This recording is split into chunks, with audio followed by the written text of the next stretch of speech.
नमस्कार दोस्तों, आपका स्टडी लाइट यूट्यूब चैनल में एक बार फिर से स्वागत है। और आज हम भूगोल का लेक्चर 5 लेके तैयार हैं, हिमालय पर्वत की उत्पत्ति। इससे पहले 4 लेक्चर अपलोड कर दिए गए हैं, उनको आप देख सकते हैं। तो आज का लेक्चर बिना वेस्ट ऑफ टाइम के हम शुरू करते हैं हिमालय पर्वत की उत्पत्ति। देखिए, हिमालय पर्वत की उत्पत्ति से पहले हम हिमालय पर्वत की उत्पत्ति से पहले क्या सिचुएशन थी उसके बारे में देखते हैं। सबसे पहले देखिए, 250 मिलियन ईयर्स एगो जब पर्मियन युग चल रहा था, यानी लगभग 25 करोड़ साल पहले की बात है, तब इस धरती पे केवल और केवल एक भूभाग था जिसका नाम था पेंजिया, और एक महासागर था, एक बड़ा महासागर था जिसका नाम था पैंथालासा महासागर। यानी कि एक भूभाग जिसका नाम था पेंजिया और एक महासागर जिसका नाम था पैंथालासा। ये 250 मिलियन साल पहले की बात है जब पर्मियन युग चल रहा था। इसके बाद में ट्राइसिक काल आता है, यानी कि 200 मिलियन साल पहले, लगभग 20 करोड़ साल पहले की बात है। तो जो पेंजिया था भूभाग, वो 2 भागों में टूट जाता है। एक भाग होता है उसका लोरेंशिया और एक भाग होता है गोंडवाना लैंड। जो उत्तर वाला भाग होता है वो लोरेंशिया होता है और जो दक्षिण वाला भाग होता है वो गोंडवाना लैंड होता है। जब ये 2 प्लेटों में टूट जाता है तो इन 2 प्लेटों के बीच में पानी भर जाता है, और जो पानी भर जाता है उसको कहा जाता है टेथिस सागर। अब इसके बाद आता है 145 मिलियन साल पहले जुरेसिक काल, जब जो डायनासोर थे उनकी उत्पत्ति होती है।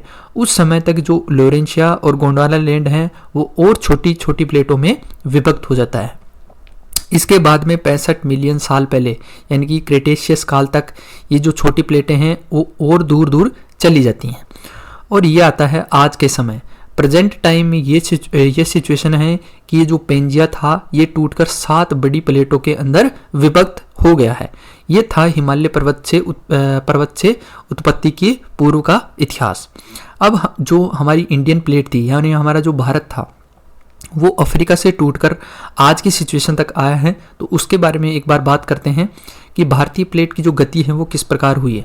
देखिए, आप देख सकते हैं कि 71 मिलियन साल पहले की बात है जब भारतीय प्लेट अफ्रीका से टूटती है और उत्तर दिशा की ओर गति करती है।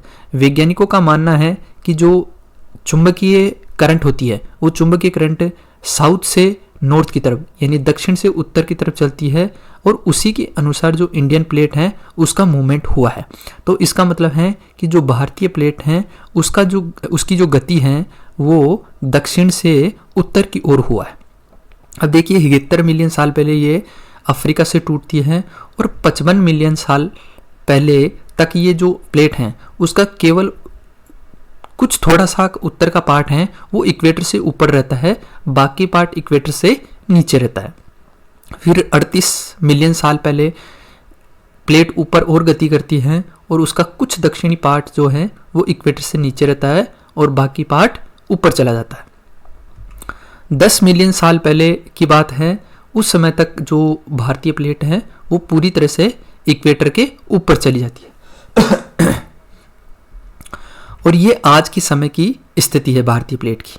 और ये जो प्लेट है वो आज भी गतिशील हैं, ऐसा नहीं है कि वो गति रुक गई हैं, आज भी मूवमेंट इसमें जारी है। लेकिन जो मूवमेंट रहता है वो इतना धीमा रहता है कि हमें एहसास नहीं रहता है। आप देख लीजिए कि आज से 71 मिलियन साल पहले की बात है जब ये अफ्रीका से टूटी थी, और ये आज के समय तक, यानी कि करोड़ों सालों का ये मूवमेंट रहता है, हमें इस चीज़ का एहसास नहीं रहता है, और ये अभी भी गतिशील है। तो ये थी भारतीय प्लेट की गति। अब बात करते हैं हिमालय की उत्पत्ति, यानी जो हिमालय है उसकी उत्पत्ति कैसे हुई। हाँ, तो हम बात करते हैं हिमालय के उत्पत्ति की। देखिए, हिमालय की उत्पत्ति को समझाने के लिए 2 वैज्ञानिक थे, एक कोबर और एक हेरियस। कोबर ने टेथिस भूसन्निधि का सिद्धांत दिया और हेरियस ने प्लेट विवर्तन की सिद्धांत दिया। इन दोनों सिद्धांतों के आधार पर ही हिमालय की उत्पत्ति को समझाया गया है। अब देखिए, जो प्लेट विवर्तन की सिद्धांत था उसके आधार पर यह बताया गया कि जो इंडियन ऑस्ट्रेलियन प्लेट थी, यानी कि जो इंडियन प्लेट थी और जो यूरेशियन प्लेट थी, ये आपस में टकराती है। अब जो इंडियन प्लेट थी इसका जो डेंसिटी है, यानी कि जो घनत्व है वो ज़्यादा रहता है यूरेशियन प्लेट से, इसलिए जो इंडियन प्लेट है वो सबडक्ट करती है, यानी कि नीचे चली जाती है और यूरेशियन प्लेट हैं वो ऊपर आ जाती हैं। अब देखिए जो कोबर थे, कोबर ने बताया कि जो टेथिस सागर था, इस टेथिस सागर के अंदर काफ़ी सारा अवसाद भरा हुआ था, और जब इंडियन और यूरेशियन प्लेट आपस में टकराती है, यानी कि आपस में टकराती है, तो ये जो अवसाद था, ये अवसाद फोल्ड होता है, और फोल्ड होकर, जैसे आपने टूथपेस्ट की ट्यूब देखी होगी, उस टूथपेस्ट की ट्यूब को अगर आप दबाओगे तो बाहर जो ट्यूब जो पेस्ट आएगी, उसी प्रकार से ये जो अवसाद है वो इन दोनों प्लेटों के टकराने के कारण बाहर आता है। यानी कि जो इंडियन प्लेट है और जो यूरेशियन प्लेट है, इनके बिछाव के कारण ये दोनों आपस में टकरा रही है, जिसके कारण ये जो अवसाद है वो फोल्ड होकर बाहर आ रहा है। और जो बीच में है वहाँ पर जो यह इसकी ऊंचाई है वो अत्यधिक रहती है, लेकिन जो साइड रहता है वहाँ पर इसकी ऊंचाई कम रहती है। इसीलिए आप देखते हैं कि जितने भी बड़े बड़े जो पीक्स हैं, यानी जैसे माउंट एवरेस्ट हैं, वो नेपाल में हैं, और नेपाल कहाँ है, जो हिमालय है उस हिमालय का मध्य भाग है। इसी कारण वहाँ पर ऊंची ऊंची चोटियाँ बन जाती हैं। तो इस प्रकार से नवीन वलित पर्वत का निर्माण होता है। नवीन वलित का मतलब होता है फोल्डेड माउंटेन। क्यों? क्योंकि इन दोनों प्लेटों के टकराने के कारण जो टेथिस सागर का अवसाद था वो फोल्ड होकर बाहर आता है, और इसी के कारण जो पर्वत है उसका निर्माण होता है। तो इन दोनों सिद्धांतों के अनुसार ये समझाया गया कि हिमालय की जो उत्पत्ति है वो किस प्रकार हुई है। अब बात करते हैं हम प्लेट विवर्तन की सिद्धांत के कुछ फैक्ट्स की, इंपॉर्टेंट फैक्ट्स की बात कर लेते हैं। इस सिद्धांत के अनुसार ये प्लेटें स्थिर नहीं हैं बल्कि गतिशील अवस्था में, यानी कि जो आज की जो 7 बड़ी प्लेटें हैं वो अभी भी गतिशील हैं। और गतिशील किस पे हैं? वो गतिशील हैं जो पृथ्वी के अंदर मैग्मा है उसके ऊपर। देखिए दोस्तों, जब ये पृथ्वी के अंदर रहता है तो इसको कहा जाता है मैग्मा, और जब ये बाहर आ जाता है पृथ्वी से ज्वालामुखी के द्वारा तो उसको लावा कहा जाता है। जो ये 7 बड़ी प्लेटें हैं वो आज भी इसके ऊपर गतिशील हैं। और जैसे मैंने बताया कि ये जो पूरा भूखंड है वो 7 प्लेटों में विभक्त है। अब बात करते हैं कि ये कौन कौन सी 7 प्लेटें हैं, उनके नाम देखते हैं। देखिए, जो पहली प्लेट है वो है अफ्रीकन प्लेट, दूसरी जो प्लेट है वो है अंटार्कटिक प्लेट, तीसरी जो प्लेट है वो है यूरेशियन प्लेट, चौथी है वो है ऑस्ट्रेलियन प्लेट, पांचवी है वो है नॉर्थ अमेरिकन प्लेट, छठी है वो है पैसिफिक प्लेट, और जो 7वीं है वो है साउथ अमेरिकन प्लेट। तो ये 7 प्लेटें हैं, बड़ी जो भी मेजर प्लेट्स हैं वो ये 7 प्लेटें हैं। अब हिमालय के विभाजन की बात करते हैं, जो कि हिमालय का विभाजन किस प्रकार से हुआ है। देखिए दोस्तों, हिमालय का जो विभाजन है वो 2 तरीके से किया गया है। एक है उत्तर से दक्षिण विभाजन और एक है पश्चिम से पूर्व विभाजन। उत्तर से दक्षिण विभाजन की बात करें तो ये भ्रंश घाटियों के आधार पर हुआ। भ्रंश घाटियों का मतलब ये होता है कि जो हिमालय हैं वो नदियों के द्वारा काटा गया है, इस नदियों के द्वारा काटा गया है और उनका अलग अलग नाम दिया गया है। इसको कहा जाता है उत्तर से दक्षिण विभाजन। और जो पश्चिम से पूर्व विभाजन है ये नदियों के आधार पर विभाजन किया गया है, यानी कि किन किन नदियों के बीच में कौन सा जो हिमालय है उनको वो नाम दिया गया है। अब ये जो उत्तर से दक्षिण विभाजन है ये कोबर व हेरियस का जो सिद्धांत था उसी के आधार पर बताया गया है, जबकि जो नदियों का विभाजन है वो एक भूगर्भ शास्त्री थे सिडनी बुराड, उन्होंने ये विभाजन दिया है। चलिए हिमालय का उत्तर से दक्षिण विभाजन देखते हैं। सबसे पहले देखिए दोस्तों, 4 हिमालय श्रेणियां हैं। एक है ट्रांस हिमालय, एक है वृहद हिमालय, एक है लघु हिमालय और एक है शिवालिक हिमालय। अगर ट्रांस हिमालय की बात करें तो सबसे पहली जो पर्वत श्रेणी आती है वो है ट्रांस हिमालय। ये ट्रांस हिमालय जो इंडियन प्लेट और जो यूरेशियन प्लेट हैं उसके टकराने के कारण नहीं बनी है, जबकि बल्कि जो ट्रांस हिमालय है वो यूरेशियन प्लेट का ही हिस्सा है। तो इस जो ट्रांस हिमालय है उस ट्रांस हिमालय के कारण 4 श्रेणियाँ आती हैं। एक है काराकोरम श्रेणी, दूसरी है लद्दाख श्रेणी, तीसरी है जास्कर श्रेणी और चौथी है कैलाश श्रेणी। तो ये 4 पर्वत श्रेणियाँ ट्रांस हिमालय का पार्ट है। ये पहली श्रेणी है। इसके बाद में दूसरी जो पर्वत श्रेणी है वो है ग्रेट हिमालय, यानी कि वृहद या महान हिमालय। तीसरी है मिडिल हिमालय या मध्य हिमालय, और चौथी है शिवालिक हिमालय। तो ये 4 हिमालय उत्तर से दक्षिण में फैले हुए हैं। इसके बाद में बात करें हिमालय का पश्चिम से पूर्व विभाजन, जो कि नदियों के आधार पर किया गया है, और ये जो वैज्ञानिक थे सिडनी ब्राड भूगर्भ शास्त्री थे, उन्होंने ये विभाजन दिया। अब देखिए कुछ ट्रिक के माध्यम से आप याद भी रख सकते हैं कि किन 2 नदियों के बीच में कौन सा हिमालय है। तो देखिए जो पंजाब हिमालय हैं वो आप ऐसे याद रखेंगे कि पंजाब का शीश, यानी पंजाब जो हिमालय हैं वो सिंधु और सतलज नदी के बीच में स्थित है, सिंधु और सतलज नदी के बीच में स्थित है। इसके बाद में आता है कौन सा हिमालय, कुमाऊं हिमालय, कुमाऊं हिमालय। तो ऐसे याद रखेंगे सतकाल का कुमाऊं, यानी कि जो कुमाऊं हिमालय हैं वो सतलज और काली नदी के मध्य स्थित हैं। इसके बाद में आता है नेपाल हिमालय। तो ऐसे याद रखेंगे नेपाल में काको, नेपाल में काको, यानी कि जो नेपाल हिमालय हैं वो काली और कोशी नदियों के बीच में स्थित हैं। इसके बाद में आता है जो सिक्किम हिमालय, सिक्किम को याद रखेंगे तीको सिक्किम, तीको सिक्किम, यानी कि जो सिक्किम हिमालय हैं वो तीस्ता और कोसी नदियों के बीच में स्थित है। इसके बाद में आता है असम हिमालय। तो ऐसे याद रखेंगे असम में टिड्डी, असम में टिड्डी। तो TW से याद रखेंगे तीस्ता और DI से याद रखेंगे दिहांग, यानी कि तीस्ता और दिहांग नदी के मध्य में असम हिमालय। तो ये 5 हिमालय हैं, पंजाब सिंधु और सतलज नदी के बीच में, कुमाऊं हिमालय सतलज और काली नदी के मध्य, नेपाल हिमालय काली और कोशी नदी के मध्य, सिक्किम हिमालय तीस्ता और कोशी नदी के मध्य, और जो असम हिमालय हैं वो तीस्ता और दिहांग नदी के मध्य स्थित हैं। अब हम इनके जो फैलाव की बात करें, इनके विस्तार की बात करें, तो जो सबसे ज़्यादा विस्तार है वो नेपाल हिमालय का है जो कि 800 किलोमीटर है।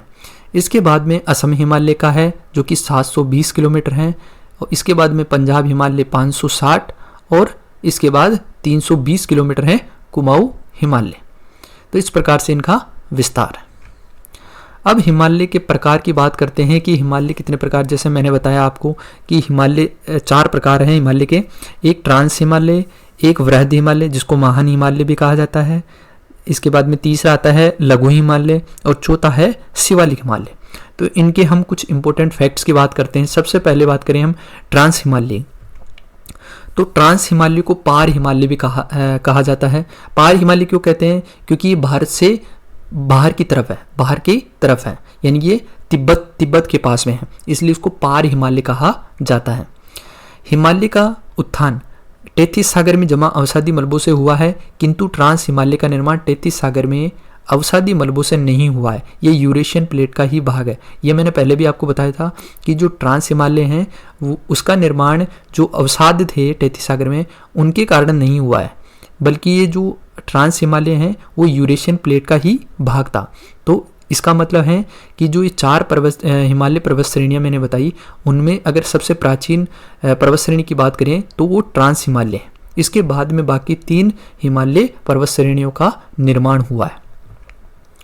निर्माण हिमालय से पूर्व हो चुका था, अर्थात ट्रांस हिमालय हिमालय से भी प्राचीन पर्वत श्रेणी है। अधिक ऊंचाई होने के कारण ट्रांस हिमालय वर्ष भर हिमाच्छादित रहता है, यानी कि इसकी अत्यधिक ऊंचाई के कारण यहाँ पर जो टेम्परेचर है वो इतना कम हो जाता है कि इस हिमालय पर वर्ष भर हिमाच्छादित रहता है, यानी हमेशा बर्फ जमी रहती है। अब देखिए ट्रांस हिमालय के अंतर्गत शामिल 3 श्रेणियां जो मैंने पहले भी बताई थी आपको, काराकोरम पर्वत श्रेणी, लद्दाख पर्वत श्रेणी और जास्कर पर्वत श्रेणी। जो काराकोरम श्रेणी है वो तिब्बत में, जो काराकोरम श्रेणी को उसको तिब्बत में कैलाश श्रेणी कहा जाता है। तो ये 3 श्रेणियां हैं, मेजर 3 श्रेणियां हैं, काराकोरम, लद्दाख और जास्कर। ये ट्रांस हिमालय के अंदर स्थित है। अगर आप इनको याद रखना चाहिए तो याद ऐसे रख सकते हैं, कालजा एक शब्द है, कालजा, कालजा से याद रख सकते हैं। जो का से याद रखेंगे काराकोरम, ले से याद रखेंगे लद्दाख और जा से याद रखेंगे जास्कर। तो ये 3 पर्वत श्रेणियां ट्रांस हिमालय के अंदर स्थित हैं। इनको आप आसानी से इस ट्रिक के माध्यम से याद रख सकते हैं। अब कुछ और इंपॉर्टेंट फैक्ट, भारत की सबसे जो ऊंची चोटी है, ऊंची पर्वत चोटी है K2, जिसको गोडविन ऑस्टेन के नाम से भी जाना जाता है और जिसकी ऊंचाई है 8611 मीटर। ये काराकोरम पर्वत श्रेणी पर ही स्थित है। काफ़ी इंपॉर्टेंट क्वेश्चन है, काफ़ी एग्जाम्स में ये क्वेश्चन पूछा जाता है। आपको याद रखना है कि भारत की सबसे ऊंची चोटी है K2, इसको गॉडविन ऑस्टिन के नाम से जाना जाता है। इसकी ऊंचाई है 8,611 मीटर और ये है काराकोरम पर्वत श्रेणी में। ये सवाल पूछा जा सकता है कि ये किस पर्वत श्रेणी के अंदर स्थित है। काराकोरम पर्वत श्रेणी के अंदर स्थित है और काराकोरम खुद कहाँ स्थित है, ट्रांस हिमालय के अंदर स्थित है। लद्दाख पर्वत श्रेणी पर राकापोसी जो कि दुनिया की सबसे तीव्र ढाल वाली चोटी है वो स्थित है। कौन सी? राकापोसी है जो कि लद्दाख पर्वत श्रेणी के अंदर स्थित है और ये दुनिया की सबसे तीव्र ढाल वाली चोटी है। लद्दाख पर्वत श्रेणी दो नदियों के बीच में स्थित है। इसके उत्तर में शोक नदी है तथा दक्षिण में सिंधु नदी है। यानी कि जो लद्दाख पर्वत श्रेणी है दो नदियों के बीच में है, एक शोक नदी जो कि उत्तर में है और एक सिंधु नदी जो कि दक्षिण में है। सिंधु नदी उद्गम यानी जो सिंधु नदी है उसका उद्गम एक ग्लेशियर है जिसका नाम है चेमा युंगडुंग। चेमा युंगडुंग एक ग्लेशियर है, वहां से इसका उद्गम होता है। किसका? सिंधु नदी का उद्गम होता है। इसके बाद में ये लद्दाख एवं जास्कर पर्वत श्रेणियों के मध्य प्रवाहित होती है। जो सिंधु नदी है वो चेमा युंगडुंग ग्लेशियर से उद्गम होने के बाद में लद्दाख और जास्कर पर्वत श्रेणियों के मध्य प्रवाहित होते हुए ये पाकिस्तान में प्रवेश करती है। लद्दाख की राजधानी जो है लेह है वो सिंधु नदी के तट पर स्थित है। तो ये याद रखना है आपको कि जो लद्दाख की जो कैपिटल है लेह है वो कौन सी नदी के किनारे पर स्थित है? सिंधु नदी के तट पर स्थित है। अब काराकोरम पर्वत श्रेणी पर 5 प्रमुख ग्लेशियर्स हैं, काफ़ी इंपॉर्टेंट ग्लेशियर्स हैं, वो आपको याद रखना है। इनकी लोकेशंस पूछी जा सकती है, कौन कौन से हैं। पहला है सियाचिन ग्लेशियर, दूसरा है हिस्पर ग्लेशियर, तीसरा है वियाफो ग्लेशियर, चौथा है बाल्टोरा ग्लेशियर और पांचवा है ससाइमी ग्लेशियर। तो ये 5 ग्लेशियर हैं जो कि ट्रांस हिमालय की काराकोरम पर्वत श्रेणी में स्थित हैं। पहला है सियाचिन, दूसरा हिस्पर, तीसरा वियाफो, चौथा बाल्टोरा और पांचवा है ससाइमी। तो ये 5 ग्लेशियर्स। अब बात करते हैं ट्रांस हिमालय के बाद में दूसरे वृहद हिमालय की, जिसकी औसत ऊंचाई 6,100 मीटर है और चौड़ाई 25 किलोमीटर तक है। इस वृहद हिमालय को ही महान हिमालय के नाम से भी जाना जाता है। अब कुछ इंपॉर्टेंट फैक्ट्स की इसमें बात करते हैं। वृहद हिमालय को सर्वोच्च हिमालय, ग्रेट हिमालय, महान हिमालय तथा हिमाद्री हिमालय भी कहते हैं। हिमाद्री हिमालय आपको याद रखना है कि वृहद हिमालय को कहा जाता है। यहाँ से क्वेश्चन बन सकता है कि हिमाद्री हिमालय किसको कहा जाता है, तो वो वृहद हिमालय को ही कहा जाता है। वृहद हिमालय ट्रांस हिमालय से सच्चर जोन द्वारा अलग होता है। यानी कि जो वृहद हिमालय और ट्रांस हिमालय है उन दोनों के बीच में कौन सी जोन है? सच्चर जोन। सच्चर जोन के नाम से जाना जाता है। विस्तार की बात करें तो विस्तार पश्चिम में नंगा पर्वत से लेकर पूर्व में नामचा बरवा चोटी तक विस्तृत है। यानी कि जो वृहद हिमालय है इसका जो विस्तार है वो नंगा पर्वत जो कि कहाँ पे है? लद्दाख में। नंगा पर्वत से लेकर नामचा बरवा यानी कि अरुणाचल प्रदेश में, नामचा बरवा अरुणाचल प्रदेश में। तो जो मतलब लद्दाख से लेकर अरुणाचल प्रदेश तक इसका विस्तार है। किसका? वृहद हिमालय का। नामचा बरवा पर्वत श्रेणी तिब्बत के अंतर्गत आता है। यानी इसका अधिकतर जो पार्ट है वो तिब्बत के अंदर आता है। विश्व की 10 सबसे ऊंची चोटियां वृहद हिमालय के अंतर्गत है। यानी कि अगर ये पूछा जाए कि दुनिया की सबसे ऊंची चोटियां किस हिमालय के अंतर्गत आती हैं तो वो है वृहद हिमालय। चाहे वो माउंट एवरेस्ट हो, चाहे भारत की K2 हो या चाहे कंचनजंगा हो। तो ये 10 ऊंची जो चोटियां हैं, जो 10 ऊंची चोटियां हैं वो वृहद हिमालय के अंतर्गत ही स्थित हैं। प्रमुख सबसे ऊंची चोटियों की बात करें तो जो एवरेस्ट हैं 8,850 मीटर इसकी ऊंचाई है जो कि वृहद हिमालय के अंतर्गत हैं। इसके बाद में आती है कंचनजंगा जिसकी ऊंचाई है 8,586 मीटर। इसके बाद में है मकालू 8,481 मीटर। इसके बाद आती है धौलागिरी 8,167 मीटर और इसके बाद आती है अन्नपूर्णा 8,091 मीटर। तो ये जो भी ऊंची चोटियां हैं वो वृहद हिमालय के अंतर्गत आती है। हिमालय की जो पूर्व से पश्चिम दिशा की ओर पर्वत श्रेणियों का जो क्रम की बात करें कि हिमालय के जो पूर्व का मतलब क्या है? अरुणाचल प्रदेश और पश्चिमानी जम्मू कश्मीर लद्दाख। तो पूर्व से पश्चिम दिशा की तरफ अगर पर्वत श्रेणियाँ का जो क्रम है वो कैसा है, तो सबसे पहले आती है नामचा बरवा जो कि तिब्बत में है, इसके बाद में आती है कंचनजंगा, फिर आती है मकालू, फिर एवरेस्ट, फिर मनसालू, फिर धौलागिरी और फिर अन्नपूर्णा। तो यह उनका क्रम है, कहाँ से, पूर्व से पश्चिम। आगे बात करें, उत्तराखंड में वृहद हिमालय पर 2 ग्लेशियर स्थित हैं, एक है गंगोत्री और एक है यमुनोत्री। गंगोत्री और यमुनोत्री, गंगोत्री से गंगा नदी का उद्गम होता है और यमुनोत्री से यमुना नदी का उद्गम होता है, जो कि वृहद हिमालय में स्थित 2 ग्लेशियर। उत्तराखंड राज्य में महत्वपूर्ण पर्वत चोटियों की बात करें तो उत्तराखंड में है कोमेट, नंदा देवी, त्रिशूल, बंदरपूंछ और बद्रीनाथ। ये आपको याद रखना है, इंपॉर्टेंट चोटियां हैं जो कि उत्तराखंड राज्य में स्थित है। एक है कोमेट, दूसरी नंदा देवी, तीसरी त्रिशूल, चौथी बंदरपूंछ और 5वीं बद्रीनाथ। अब वृहद हिमालय के अंतर्गत पर्वत चोटियों की बात करें तो देखिए, एवरेस्ट जो है वो नेपाल के अंदर स्थित है, जो कि सबसे ऊंची चोटी है। इसके बाद में है कंचनजंगा जो कि सिक्किम में है और ये भारत की दूसरी ऊंची चोटी है।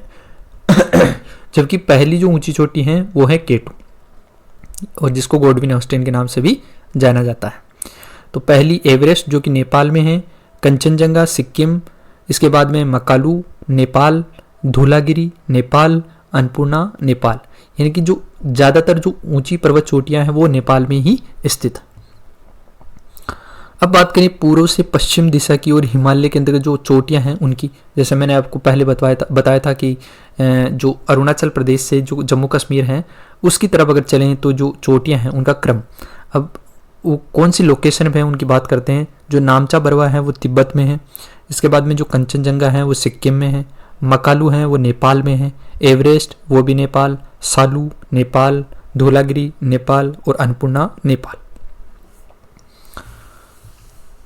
अब बात करते हैं लघु हिमालय की। वृहद हिमालय के बाद में लघु हिमालय की बात करते हैं तो लघु हिमालय की जो औसत चौड़ाई है वो 84 किलोमीटर है, जबकि जो ऊंचाई है वो 1300 से लेके 1500 मीटर तक है। लघु हिमालय वृहद हिमालय के दक्षिण में है। सबसे पहले आता है ट्रांस हिमालय, उसके बाद में वृहद और उसके बाद में लघु। तो वृहद हिमालय के दक्षिण में कौन सा है, लघु हिमालय स्थित है। पूर्व से लेकर पश्चिम तक उसके साथ साथ विस्तृत है, यानी वृहद हिमालय के साथ साथ ही इसका विस्तार है। लघु हिमालय एवं वृहद हिमालय के बीच समतल मैदान पाया जाता है, इन्हें खुली घाटी कहते हैं। यानी लघु हिमालय और वृहद हिमालय के बीच में जो समतल मैदान है उनको खुली घाटियों के नाम से जाना जाता है। लघु हिमालय वर्ष भर हिमाच्छादित नहीं रहता है। शीतोष्ण जलवायु का क्षेत्र होने के कारण यहाँ गर्मियों में बर्फ पिघलने लगती है। यानी कि इसका जो पार्ट है, यानी जो लघु हिमालय है वो शीतोष्ण क्षेत्र में पाया जाता है, जिसके कारण जो गर्मी पड़ती है उसके कारण जो इस पे बर्फ जमा रहती है वो पिघलने लगती है। शीतोष्ण मुलायम घास के मैदान होते हैं, जो कि जम्मू कश्मीर में इनको गुलमर्ग और सोनमर्ग के नाम से जाना जाता है। यानी मर्ग के नाम से जाना जाता है। तो 2 स्पॉट हैं जम्मू कश्मीर में, एक गुलमर्ग और एक सोनमर्ग, जहाँ पे आपको जो शीतोष्ण घास है वो मिलेगी। उत्तराखंड में इन्हीं घास के मैदानों को बुग्याल एवं पयाल के नाम से जाना जाता है। जम्मू कश्मीर में मर्ग यानी कि गुलमर्ग और सोनमर्ग, और उत्तराखंड में बुग्याल और पयाल के नाम से जाना जाता है। ये आपको याद रखना है, ये पूछा जा सकता है। चलिए आगे बात करते हैं। वृहद हिमालय एवं लघु हिमालय के बीच समतल सपाट घाटियां हैं। जम्मू कश्मीर कश्मीर घाटी, जम्मू कश्मीर के अंदर कश्मीर घाटी, हिमाचल प्रदेश के अंदर कुल्लू कांगड़ा घाटी, नेपाल के अंदर काठमांडू घाटी। अब बात करें कि कुछ पर्यटन स्थलों की, तो जम्मू कश्मीर जो कि अब यूटी बन गया है, पहले स्टेट था अब यूनियन टेरिटरी बन गया है। जो अनुच्छेद 370 था उसको हटने के बाद में, अनुच्छेद 370 के हटने के बाद में जम्मू कश्मीर अब राज्य से यूनियन टेरिटरी बन गया है। तो जम्मू कश्मीर के अंदर पर्यटन स्थल गुलमर्ग और सोनमर्ग हैं। हिमाचल प्रदेश के अंदर शिमला, मनाली और डलहौजी हैं। उत्तराखंड के अंदर मसूरी, रानीखेत, नैनीताल और विंडसर है। तो ये कुछ पर्यटन स्थल थे जो कि कहाँ स्थित हैं, जम्मू कश्मीर, हिमाचल प्रदेश और उत्तराखंड में। लघु हिमालय के अंतर्गत महत्वपूर्ण पर्वत चोटियों की बात करें तो पीर पंजाल पर्वत श्रेणी है वो जम्मू कश्मीर के अंदर है। धौलाधर पर्वत श्रेणी हिमाचल प्रदेश में है। महाभारत पर्वत श्रेणी नेपाल में है। नागटिब्बा पर्वत श्रेणी नेपाल में है। मसूरी पर्वत श्रेणी उत्तराखंड में है। तो ये कुछ पर्वत श्रेणियां हैं जिनकी लोकेशन पूछी जा सकती हैं, जिनको आपको याद रखना है। पीर पंजाल है जम्मू कश्मीर में, धौलाधर हिमाचल में, महाभारत नेपाल में, नागटिब्बा नेपाल और मसूरी उत्तराखंड में। अब जो चौथा हिमालय आता है वो है शिवालिक हिमालय। पहला ट्रांस था, दूसरा वृहद, तीसरा लघु और चौथा शिवालिक। औसत ऊंचाई अगर बात करें तो ये 850 से 1200 मीटर ऊंचा है शिवालिक हिमालय, और इसकी चौड़ाई है वो है 45 किलोमीटर तक। हिमालय की सबसे नवीन पर्वत श्रृंखला है, बाह्य हिमालय भी कहा जाता है, क्योंकि ये सबसे दक्षिण में है इसलिए इसको बाह्य हिमालय कहा जाता है। शिवालिक 4 अलग अलग पहाड़ियों के रूप में बिखरा हुआ है। पश्चिम से पूर्व की ओर क्रमशः इनके नाम हैं डफला, मेरी, अबोर और मिश्मी। ये सभी जो पर्वत श्रेणियां हैं वो जनजातियों के नाम के आधार पर रखी गई हैं, और ये सभी कहाँ है? शिवालिक हिमालय के अंतर्गत, डफला, मेरी, अबोर और मिश्मी। लघु हिमालय एवं शिवालिक हिमालय के मध्य घाटियों को उत्तराखंड में दून एवं द्वार कहा जाता है, जैसे देहरादून और हरिद्वार। हिमालय पश्चिम और पूर्वी छोर पर दक्षिण की ओर मुड़ा हुआ है। पश्चिमी छोर यानी कि जो जम्मू कश्मीर है वहां पर सिंधु गोर्ज के पास एवं दिहांग गोर्ज के पास है। यानी कि जो जम्मू कश्मीर है वहां पे सिंधु गोर्ज बनता है, और जो अरुणाचल प्रदेश है वहां पर दिहांग गोर्ज बनता है। थैंक यू सो मच दोस्तों। आई होप कि ये लेक्चर आपको अच्छा लगा होगा, आपको अच्छे से समझ आया होगा कि हिमालय पर्वत की उत्पत्ति कैसे हुई, उसका जो वर्गीकरण है वो किन आधारों पर किया गया है, और किस प्रकार से जो हमारी प्लेट है वो अफ्रीकन प्लेट से टूटकर किस प्रकार से उत्तर दिशा में आती है, और किस प्रकार से हिमालय पर्वत की उत्पत्ति करती है। तो ये सब आपको अच्छे से समझ आया होगा आई होप। तो अगर ये आपको अच्छा लगा है तो लाइक करें, कमेंट करें, शेयर करें, और इस वीडियो को ज़्यादा से ज़्यादा आप अपने दोस्तों में भी शेयर करें, और स्टडी लाइट यूट्यूब चैनल को ज़रूर से सब्सक्राइब कर लें और बेल आइकन दबा लें, क्योंकि हम ऐसे ही जो कॉन्सेप्चुअल वीडियोज़ हैं वो लेकर आते हैं। तो मिलते हैं अगले लेक्चर में, लेक्चर नंबर 6 के अंदर। तब तक के लिए धन्यवाद दोस्तों। जय हिंद। मिलते हैं अगले लेक्चर में।